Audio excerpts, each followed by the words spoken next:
ಕ್ಷಣ ಹೊತ್ತು ಅಣಿಮುತ್ತು ಸ್ಫೂರ್ತಿದಾಯಕ ಕಥೆಗಳ ಧ್ವನಿ ಸುರುಳಿ. ಮನಸ್ಸು ಮಾಡಿದರೆ ನಾವು ಪೋಸ್ಟ್‌ಮ್ಯಾನ್ ಆಗಬಹುದು. ಹತ್ತಿರದ ಸ್ನೇಹಿತರೊಬ್ಬರು 10 ವರ್ಷಗಳ ಹಿಂದೆ ವಿದೇಶವೊಂದನ್ನು ಸುತ್ತಾಡಿ ಬಂದಿದ್ದರು. ಆದರೆ ಈಗಲೂ ಅವರು ವಿದೇಶದ ಬಗ್ಗೆಯೇ ಹೇಳಿಕೊಳ್ಳುತ್ತಾ ಇರುತ್ತಾರೆ. ಅವರು ಇತ್ತೀಚೆಗೆ ಕೂಡ ಅಲ್ಲಿ ನೂರಾರು ದೇವ ಮಂದಿರಗಳಿವೆ. ಕೆಲವು ಮಂದಿರಗಳಲ್ಲಿ ಕೋಟ್ಯಾಂತರ ಬೆಲೆ ಬಾಳುವ ಚಿನ್ನದ ಮೂರ್ತಿಗಳಿವೆ. ನೋಡಿದರೆ ಅಬ್ಬಬ್ಬಾ ಎನಿಸುತ್ತದೆ. ಹೊರಗೆ ಬಂದರೆ ಊರಲ್ಲಿ ಹೊಟ್ಟೆಪಾಡಿಗಾಗಿ ಏನೂ ಮಾಡಲು ಸಿದ್ಧರಿರುವ ಜನರ ಬಡತನ, ಅದನ್ನು ನೋಡಿದಾಗ ಅಯ್ಯೋ ಎನಿಸುತ್ತದೆ. ದೇವಾಲಯದೊಳಗೆ ಶ್ರೀಮಂತ ದೇವರು, ಹೊರಗಡೆ ಬಡಜನರು ಎಂದು ಹೇಳಿದರು. ಅವರ ಮಾತುಗಳನ್ನು ಕೇಳಿದಾಗ ಸ್ವಾಮಿ ಪುರುಷೋತ್ತಮಾನಂದ ಜಿ ಅವರು ಹೇಳಿದ್ದ ಕಥೆಯೊಂದು ನೆನಪಾಗುತ್ತದೆ. ಹಲವು ಶತಮಾನಗಳ ಹಿಂದಿನ ಘಟನೆ. ಒಂದು ಸಾಮಾನ್ಯ ದೇವಾಲಯಕ್ಕೆ ಹರಕು ಬಟ್ಟೆಯನ್ನುಟ್ಟಿದ್ದ ಒಬ್ಬರು ಬಂದರು. ಅಲ್ಲಿದ್ದ ಅರ್ಚಕರನ್ನು, ಸ್ವಾಮಿ, ನಾನೊಬ್ಬ ಬಡ ಕೂಲಿಗಾರ.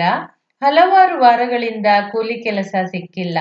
ಮನೆಯಲ್ಲಿರುವ ಮುದಿ ತಾಯಿಯ ಆರೋಗ್ಯ ಸರಿಯಿಲ್ಲ. ಔಷಧೋಪಚಾರಕ್ಕೂ ಹಣ ಇಲ್ಲ. ಹೆಂಡತಿ ಮಕ್ಕಳು ಉಪವಾಸ. ಒಪ್ಪೊತ್ತಿನ ಊಟಕ್ಕೂ ದಿಕ್ಕಿಲ್ಲ. ನನಗೆ ಏನಾದರೂ ಸಹಾಯ ಮಾಡಿ ಎಂದು ಕೇಳಿಕೊಂಡರು. ಆ ದೇವಾಲಯ ಶ್ರೀಮಂತ ಮಂದಿರವೇನಲ್ಲ. ಅಲ್ಲಿನ ಅರ್ಚಕರಿಗೂ ಹೇಳಿಕೊಳ್ಳುವಂತಹ ಸಂಪಾದನೆಯೇನೂ ಇರಲಿಲ್ಲ.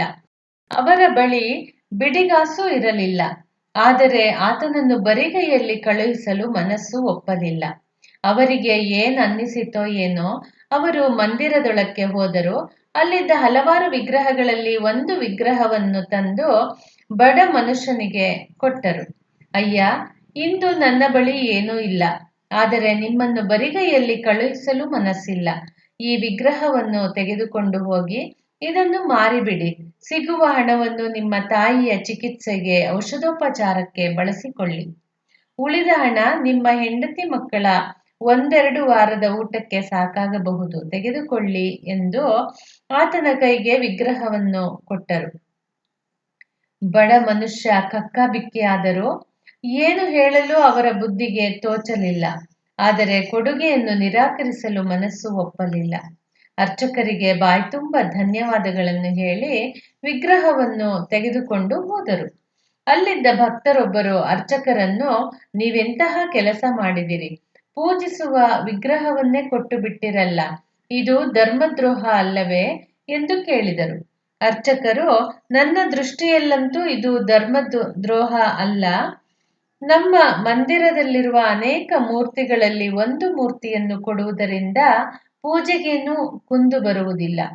ಆದರೆ ಆತನ ಕಷ್ಟಗಳು ಕಡಿಮೆಯಾಗಬಹುದು. 1-2 ವಾರ ಕುಟುಂಬದವರು ಹೊಟ್ಟೆ ತುಂಬ ಉಣ್ಣಬಹುದು. ಸಾಕ್ಷಾತ್ ದೇವರೇ ಇಲ್ಲಿದ್ದರೂ ಅವರು ಇದನ್ನೇ ಮಾಡುತ್ತಿದ್ದರೋ ಏನೋ. ಏಕೆಂದರೆ ದೇವರಿಗೆ ತನ್ನ ಆಡಂಬರದ ಪೂಜೆಗಿಂತ ಭಕ್ತರಿಗೆ ತೋರಬಹುದಾದ ದಯೆ, ಧರ್ಮಗಳೇ ಹೆಚ್ಚು ಪ್ರಿಯ. ಅದು ಅಲ್ಲದೆ ದೇವರು ನೇರವಾಗಿ ಏನನ್ನೂ ಕೊಡುವುದಿಲ್ಲ, ಬೇರೊಬ್ಬರ ಮೂಲಕ ಕೊಡಿಸುತ್ತಾನೆ. ಯಾರೋ ಎಲ್ಲಿಂದಲೋ ನಮಗೆ ಕಳುಹಿಸಿದ ಮನಿ ಆರ್ಡರ್ ಅನ್ನು ನಮ್ಮೂರಿನ ಪೋಸ್ಟ್‌ಮ್ಯಾನ್ ನಮಗೆ ತಂದುಕೊಟ್ಟಂತೆ. ಇಂದು ಆ ಪೋಸ್ಟ್‌ಮ್ಯಾನ್ ಆಗುವ ಅವಕಾಶ ನನಗೆ ಸಿಕ್ಕಿತ್ತು ಎಂದರಂತೆ. ಪೋಸ್ಟ್‌ಮ್ಯಾನ್ ಆಗುವ ಕೆಲಸ, ಅವಕಾಶ ನಮಗೂ ಸಿಗಬಹುದು. ನಾವು ಮನಸ್ಸು ಮಾಡಬೇಕು. ಮತ್ತೆ ಮುಂದಿನ ಸಂಚಿಕೆಯಲ್ಲಿ ಭೇಟಿಯಾಗೋಣ. ಧನ್ಯವಾದಗಳು.